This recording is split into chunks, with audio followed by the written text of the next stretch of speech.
I have been avoiding doing a review on this movie for over a week now. Here's why.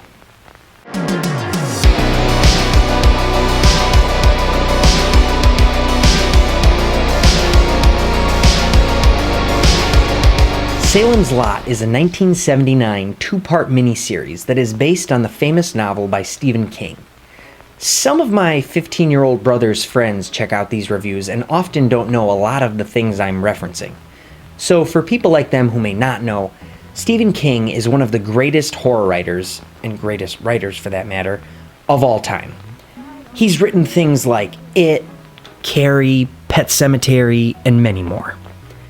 He's also written other amazing stories like Stand By Me, The Shawshank Redemption, and The Green Mile. This 1979 adaptation of his book is directed by Tobe Hooper, who is also famous for directing the original Texas Chainsaw Massacre and Poltergeist. Its plot follows Ben Mears, who returns to his hometown of Salem's Lot to write a book about the evil Marsden house that looks down on the town, but instead finds it is now home to vampires who are turning Salem's Lot into a zombie land. I have put off this review for so long because I don't like doing negative reviews. It's one thing if I liked the movie, but felt it had flaws that are worth analyzing and discussing. However, if I just didn't like the movie, I don't want to spread negativity. I don't see the point in simply saying I didn't like it. Furthermore, I feel left out. I watched this movie expecting to see a legendary horror classic, because that's exactly what it is. This movie aired in 1979 as a two-part miniseries and has gone down in history as a horror favorite in the hearts and minds of countless people. Especially if you saw it when you were a kid, this is the almighty vampire movie. No movie has ever done it scarier or better. That's the way people talk about this movie. So when it ended and I felt completely underwhelmed, when I was expecting to fall in love with the movie, it really sucked. If you're one of the people who adores this movie, I wish I could be in your club. I wanted to like it, and there are parts of it I really did like. I also think it may be one of those movies that I will rewatch somewhere down the line and see what I was missing. One thing that may have gotten in the way of me enjoying this is the fact that I was 12 years old when the 2004 remake was produced by TNT. I watched it live, then immediately got the DVD. Because of that tender age, Salem's Lot 2004 is the movie that holds a special place for me. I've talked to quite a few people who have a secret favorite movie. It's usually a made-for-TV movie that didn't make much of a splash and everyone else forgot about. Salem's Lot 2004 is my secret favorite movie.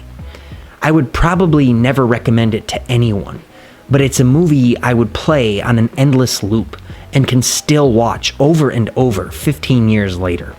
Once, I tried to lend it to my grandmother, who loves the '79 version. My Uncle Mike was there and said, "Ma, you would not like Salem's Lot with Rob Lowe." I have no idea why, but he said Rob Lowe with disgust and disdain. I didn't ask him, but I guessed that he was implying the original is incomparably better. Now, having seen them both, I disagree. So let's just grade this thing. The cinematography gets the job done. It obviously was able to help create a mood that garnered love and admiration from almost everyone who saw it. The mood, above all else, is the selling point of this movie. It feels creepy. I like the lighting in the Marsden house near the end. I just loved it. I also really like the scenes where vampires come to the window. There's fog and lighting so perfect that I can't figure out how they did it. I rewound one scene several times trying to figure out where the light was coming from, and I couldn't. Also, some scenes are recorded or played in reverse, which gives a really cool effect. I did not like that so much of the cinematography looked flat and boring. In fact, I found the cinematography to be flat enough and boring enough to outweigh my likes. The acting was very much the same. I really liked the subdued performance of David Soul as Ben Mears. In 2004, Rob Lowe seemed to try something similar. The character comes across as quiet and stoic. I didn't like that much of the vampire hissing comes across as comical. On one hand, it's very simple and unique. On the other hand, it made me say, "What the fudge?" out loud twice. Like the cinematography, I found almost every performance to be flat and dry. The music was, unfortunately, more of the same. I love the classical vibe, and it definitely adds to the scares, especially the jump scares. I don't know my instruments, but the composer, Harry Suckman, used some kind of instrument that sounded like a rattlesnake. This is also a good time to talk about the sound of the main vampire. It is bone-chilling. It sounds like a growling cat mixed with a rattlesnake. I'm old enough that these movies shouldn't scare me anymore, but I was tempted to plug my ears to prevent nightmares. Other than these pros, I found the music bland and forgettable.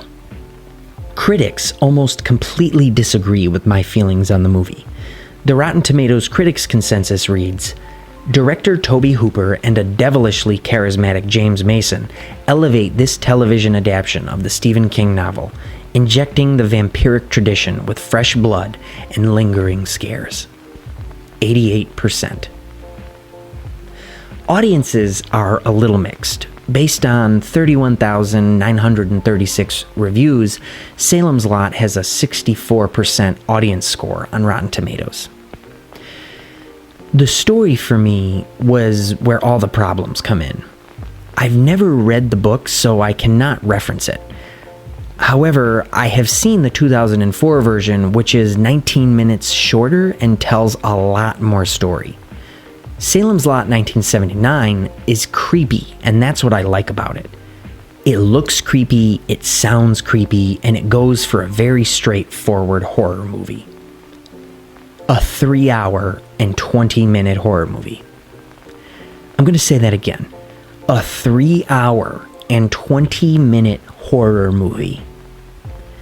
While reading about the making of the movie, I read that Stephen King was very happy with the way they were able to simplify, combine, and/or eliminate characters and subplots from the book while still keeping much of the story the same. All 3 hours and 20 minutes of it. The last positive thing I'd like to say about the story is what they chose to do with the main vampire, Barlow. The 2004 version is apparently much closer to the book, showing Barlow to be similar to Dracula. The 1979 version changed Barlow, and it's arguably the greatest part of the movie. They made him look like the 1922 Nosferatu. It's quite possibly the scariest vampire makeup I've ever seen. Furthermore, this movie has one of, if not the absolute greatest jump scare I've ever seen.